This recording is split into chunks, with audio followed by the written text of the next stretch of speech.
அண்ணன் சீமான் அரசியல்வாதியே கிடையாது. தன்னை நம்பும் மக்களை முன்னேற்ற பாதையில் கொண்டு போகும் ஒரு உண்மையான தலைவர். அரசியல்வாதியை தோத்து போனாக்கா அடுத்த வேலையை பார்த்துட்டு போயிடுவான். தேர்தல் மட்டும்தான் அவனுக்கு தெரியும்.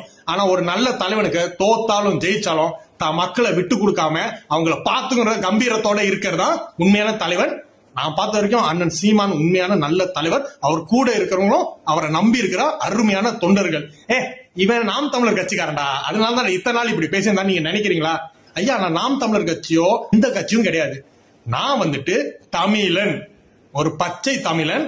அதனால நாம் தமிழர் கட்சி தமிழ் தேசியத்தை கொள்கையா வச்சிருக்கனால எனக்கு அண்ணன் மேல ரொம்ப மரியாதை இருக்குங்கிறேன். உண்மையிலேயே நீங்களே நல்லா பாருங்களேன், தோத்துக்கிட்டே இருக்காருன்னு எல்லாம் சொல்றாங்களே, ஒரு வாய்ப்பு கொடுத்து பார்க்கலாமே. சரி, நீங்க கொடுக்கல, ஆனா தோத்தாலும் மீசி அப்படி முறுக்கிட்டு பரவாயில்ல தம்பி, அடுத்த தேர்தல பாத்துக்கலாம், மக்களுக்கு நம்ம செய்யாம யார் செய்ய போறான்னு இவ்வளவு உறுதியா இருக்கிற தலைவன் கிடைக்கிறது ரொம்ப கஷ்டங்க. இன்னொன்னு,